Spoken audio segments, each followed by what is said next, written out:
सूक्ष्म रूप में तो कई बार हमने गुरुदेव को अपने आसपास महसूस किया होगा, परंतु हम सभी के अंदर एक चाह, एक छोटा सा स्वप्न है कि हम इस शरीर के रहते हुए अपने गुरुदेव से, अपने आध्यात्मिक पिता से एक बार साक्षात्कार हो जाए। इस वीडियो में हम यह जानेंगे कि कैसे गुरुदेव को हिमालय की कंदराओं से आमंत्रण आया, किन किन कठिनाइयों का सामना करके वे उस सिद्ध स्थान पर पहुंचे, कैसा था गुरु और शिष्य का मिलन। तो आइए जानते हैं। संवत 1975 का चैत्र मास वासंती नवरात्र पर पूरे गांव में शक्ति पूजा और मानस परायण के आयोजन शुरू हो गए थे। 4-5 दिन बीत गए थे। श्री राम की साधना अपने ढंग से चल रही थी। उनने चैत्र नवरात्र में विशेष कुछ नहीं किया। जो साधना क्रम चल रहा था वही अद्भुत और अलौकिक था। इन 9 दिनों में फिर भी उन्होंने पूरी तरह निराहार रहने का व्रत लिया था। सिर्फ जल और दूध पर ही निर्भर रहे। संभवतः वे पंचमी का दिन था। सुबह 2:30-3 बजे उठे और नित्य की उपासना अनुष्ठान में प्रवृत्त हुए। उठने और स्नानादि के समय से ही मन में उत्साह की हिलोरें चल रही थीं। वस्तुतः पूर्व संध्या से ही मन में संकल्प विकल्प आ रहे थे। लग रहा था कि सुबह कुछ नया आरंभ करना है। क्या आरंभ करना है, यह आभास नहीं हो रहा था। किसी अगले पड़ाव के लिए रवाना होना है, यह जरूर लग रहा था। महापुरुष चरण के लिए नियत जप और ध्यान पूरा हुआ। सविता देवता के लिए जप का समर्पण करने के बाद प्रदक्षिणा करते हुए बैठे ही थे कि भीतर से पुकार उठी। वाणी अपने उसी मार्गदर्शक सत्ता के कंठ से प्रकट हुई प्रतीत हो रही थी, जिसने 2 वर्ष पहले वसंत पंचमी पर हिमालय यात्रा का निर्देश दिया था। उस दिन पूजा की कोठरी में साक्षात्कार के दिन जैसे पवित्र गंध व्याप्त हो गई और चेतना में पिछली वसंत पंचमी जैसा उल्लास छा गया था। वह सत्ता प्रकट तो नहीं हुई थी। वाणी भी ऐसी नहीं थी कि दूसरों को सुनाई दे। आंतरिक क्षेत्र में ही गुंजन हो रहा था। कहा गया था कि पिछली बार प्रत्यक्ष सानिध्य के लिए बुलाने की बात कही थी। वह समय आ गया है। नया संवत्सर आरंभ होने पर हिमालय की ओर पलायन कर देना है। वही भेंट होगी। 5वें नवरात्र पर पिछले वसंत के उसी निर्देश का स्मरण कराया जा रहा था। अभी उत्तराखंड के रास्तों में बर्फ जमी हुई है।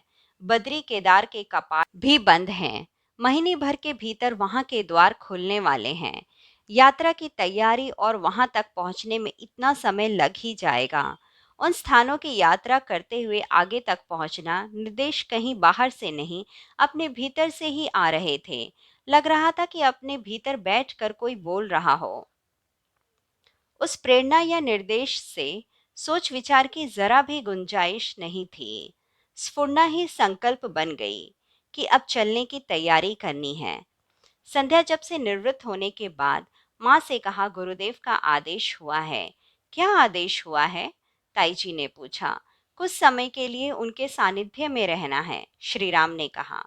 ताई जी को अपने चिरंजीव के बारे में यह आशंका नहीं रह गई थी कि वह हिमालय चला जाएगा या कहीं और चला जाएगा, फिर वापस नहीं लौटेगा या साधु सन्यासी बन जाएगा। उन्होंने पूछा, कितने दिन के लिए जाना है? श्री राम ने कहा, यह तो पता नहीं, लेकिन लगता है वे 3-4 दिन अपने पास रखेंगे। आने जाने में 10-12 दिन तो लग ही जाएंगे। सुनकर ताई जी के चेहरे पर स्वीकृति का भाव आया। फिर बोली, ठीक है, 2 सप्ताह लगेंगे। इतने दिन के लिए पूरे इंतजाम से जाना। कुछ रुक कर वे बोली, इधर मौसम बदल गया है, लेकिन जिस तरफ तुम्हें जाना है वहाँ हमेशा सर्दी रहती है। ओढ़ने पहनने में किसी तरह की ढील पोल मत करना।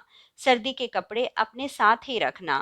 वे बिना रुके कहे जा रही थी, तू क्या ले जाएगा? सारा सामान मैं ही अपने हाथ से जमा दूंगी। और सुन, पंडित जी से पूछ लेना, वे हरिद्वार ऋषिकेश आते जाते रहते हैं। आगे गंगोत्री तक भी गए हैं। उन्हें रास्तों के बारे में ठीक से पता होगा।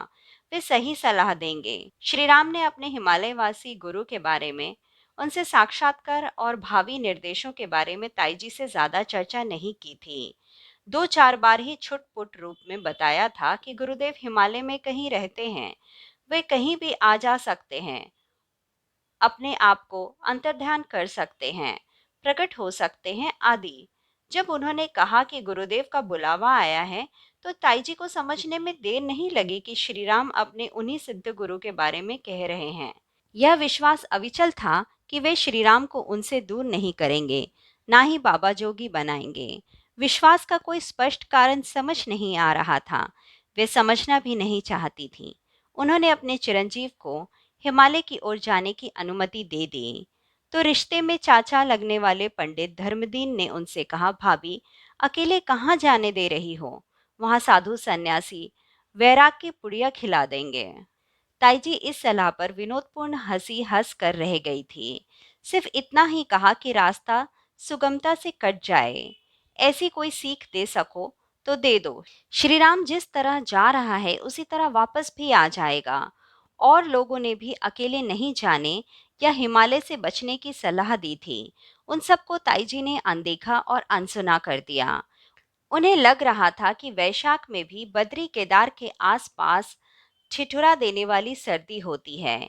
इधर पौष माघ जैसा जाड़ा होता है। वे कभी उस क्षेत्र में गई नहीं थी, लेकिन साधु संतों और बद्री केदार की यात्रा करके आने वालों से सुना था। इसलिए उन्होंने श्री राम को सर्दी के समय ये जाने वाला आहार जारी रखा। इस आहार को वे चैत्र नवरात्र में बंद कर देती थी। आहार कोई विशेष नहीं था। ताईजी ने शहद, अदरक, तिल आदि गर्म चीजें देना जारी रखा। हिमालय यात्रा का अर्थ उनके लिए बद्रीनाथ, केदारनाथ तक सीमित था।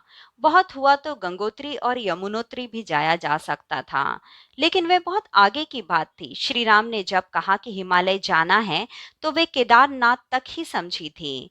न उन्होंने ज्यादा कुछ पूछने की जरूरत समझी और ना ही श्री राम ने बताया। उन्हें स्वयं नहीं मालूम था कि हिमालय यात्रा का आमंत्रण किसी क्षेत्र तक पहुंचने के लिए है। लोगों से पूछताछ कर ताईजी ने सूती और ऊनी कपड़ों के अलावा मोजे, रबर के मोटे तले वाले जूते, कंबल, लाठी, मोमबत्ती, टॉर्च आदि का इंतजाम किया। सब सामान कपड़े के बने 2 थैलों में बांध दिए।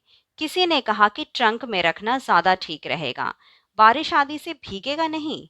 ताईजी ने जवाब दिया, लेकिन ट्रंक कितना भारी होगा, उसे उठाए उठाए ही लड़का थक जाएगा। रही बारिश की बात, तो लड़का खुद को जहां छुपाएगा वहीं थैले भी सुरक्षित हो जाएंगे।